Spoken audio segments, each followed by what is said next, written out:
ये कैसा देश है? गरीब अगर लोन लेता है उसके लिए दूसरे नियम। अगर एक गरीब आदमी 1 लाख का लोन लेता है, 50,000 का लोन लेता है, तो उसके घर बैंक के अधिकारी पहुंच जाते हैं, कॉलर पकड़ के उससे बैंक का लोन वापस लेते हैं। दूसरे तरफ ऐसा होता है कि अगर 5,000 करोड़ 10,000 करोड़ का कोई लोन लेता है तो उसका हाथ पकड़ के विदेशों में भेज दिया जाता है। मुझे भी ये लगता है कि लोन 1 लाख 2 लाख का ना लेके 1-2 करोड़ का, लाख करोड़ का लोन लो, फिर उसमें छूटाने की भी जरूरत नहीं पड़ेगी और सरकार भी हाथ पकड़ के बाहर लेके जाएगी। कैसे एक भारत श्रेष्ठ भारत बना पाएंगे हम?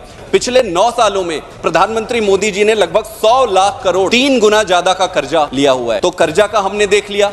एक भारत और श्रेष्ठ भारत कैसे होगा जब महंगाई इतनी ज्यादा है? तो जिस दिन इस देश का हर व्यक्ति समान भोजन करने की स्थिति में पहुंचेगा, उसी दिन ये देश श्रेष्ठ भारत बनेगा और एक भारत बनेगा। अगर मैं रोजगार के पक्ष में बात करूं तो मोदी जी ने कहा था कि 2 करोड़ के आसपास रोजगार देंगे। रोजगार कहां गया? आप कहते हैं एक भारत श्रेष्ठ भारत। ऑनरेबल चेयर सर, एक भारत श्रेष्ठ भारत तो तभी होगा ना जब इस देश में रहने वाले हर एक व्यक्ति को एक समान और श्रेष्ठ शिक्षा मिले। एक भारत और श्रेष्ठ भारत तभी होगा जब इस देश में रहने वाले हर एक व्यक्ति को एक समान और श्रेष्ठ स्वास्थ्य सुविधा मिले।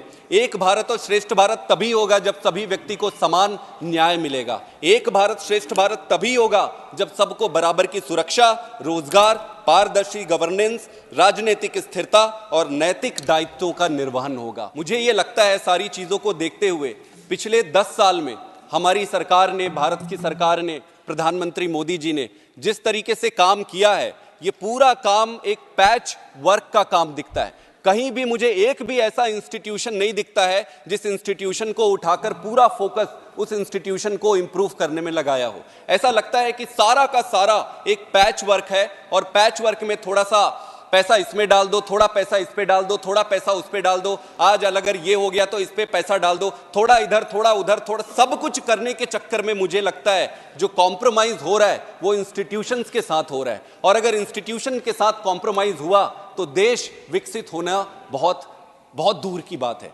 आंकड़े तो बहुत सारे हो सकते हैं। सबसे इंपॉर्टेंट चीज ये है कि एक व्यक्ति की कमाई कितनी है, क्या उसकी कमाई में बढ़ोतरी हुई?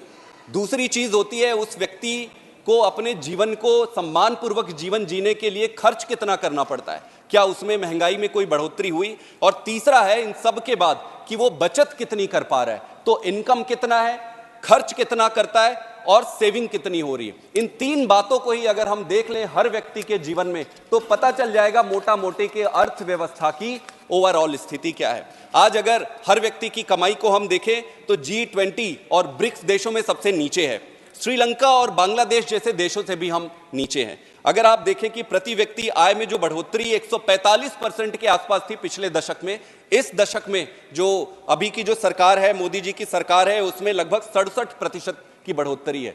मैं ये नहीं कहता कि बढ़ोतरी नहीं हुई, बढ़ोतरी हुई है, लेकिन आप ये नहीं कह सकते कि पिछले साल इतना था इस बार इतनी। आपको बढ़ोतरी को पूरे ग्लोबल परिप्रेक्ष्य में रख के देखना पड़ेगा कि कितनी बढ़ोतरी हुई। अगर पिछले दशक से और इस दशक में अगर कंपेयर करें तो जो बढ़ोतरी हुई है वो 50% कम हुआ है। दूसरा, अगर एक्सपेंडिचर को देखें सर, एक भारत और श्रेष्ठ भारत कैसे होगा जब महंगाई इतनी ज्यादा है? हर व्यक्ति के थाली में क्या सेम सामान, सभी अन्न खाद्यान्न आ सकते हैं? क्या हर व्यक्ति उसी प्रकार से बराबर खा सकता है? आज की परिस्थिति में तो नहीं खा रहा है। तो जिस दिन इस देश का हर व्यक्ति समान भोजन करने की स्थिति में पहुंचेगा, उसी दिन ये देश श्रेष्ठ भारत बनेगा और एक भारत बनेगा। महंगाई अगर देखें तो फूड इन्फ्लेशन 9 से 10% के आसपास रहा है। वेजिटेबल में देखेंगे 30% का इंक्रीज रहा है।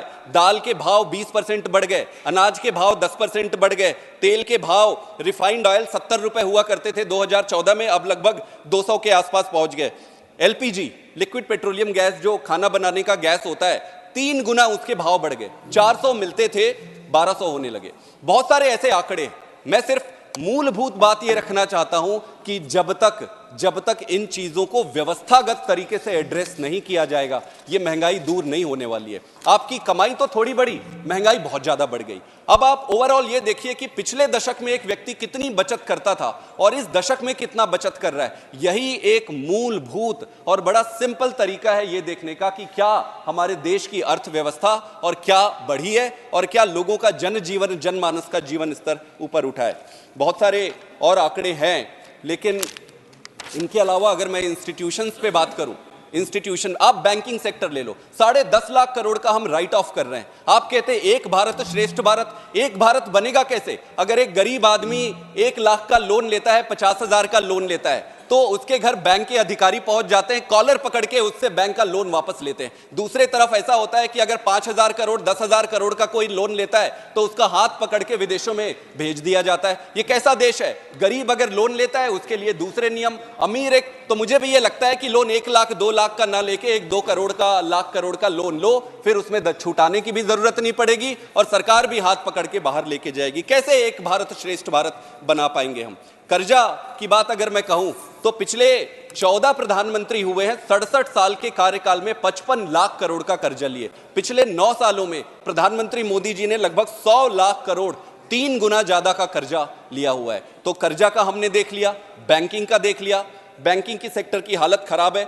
आप अगर विदेशों में हमारे प्रति क्या भावना है दुनिया की, यह देखना है तो उसका सबसे सही आंकड़ा होता है कि एफडीआई कितना हुआ है, बढ़ रहा है, घट रहा है, और ये बढ़ रहा है, घट रहा है पिछले साल, इस साल, पिछले हफ्ते से नहीं, ग्लोबल परिप्रेक्ष्य में रिलेटिवली हमारे कितने बढ़े, कितने घटे, ये देखना पड़ेगा। क्योंकि आज हम तुलना, कंपटीशन अपने आप से नहीं कर रहे। आज हम बहुत सारे ऐसे देश हैं दुनिया में जिससे हमको पछाड़ना है, उनको पीछे करके आगे लेके जाना है, हमें श्रेष्ठ बनना है।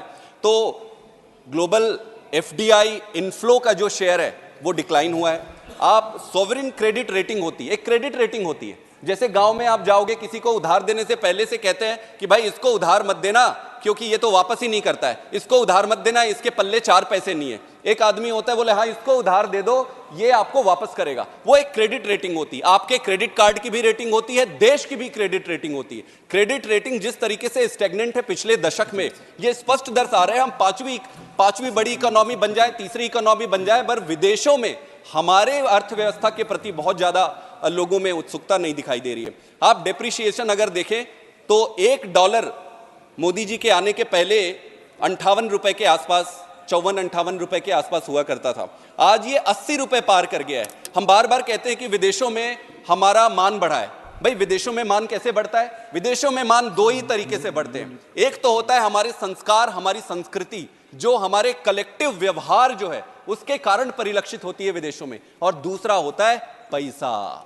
कितना पैसा है आपके पास, कितने बिजनेस करा सकते हो आप उनको, आपको आपके पैसे से ही वो रेट करेंगे। तो अगर डॉलर के हिसाब से अगर रुपया गिरता है, प्रधानमंत्री जी मोदी जी ने एक बार कहा था जब रुपया का वजन गिरता है विदेशों में तो देश का मान गिरता है। मैं सहमत हूं उनसे। तो देश का मान निश्चित रूप से गिरा है। झप्पी डालने से, गले लगाने से वो मोमेंटरी बेनिफिट दिखता है कि गले लगा लिए, 2 बार गले लगा लिए, 3 बार, अच्छी बात है, होनी चाहिए, लेकिन वो फंडामेंटली इस बात को नकारते नहीं है कि आपकी अर्थव्यवस्था सुदृढ़ नहीं है।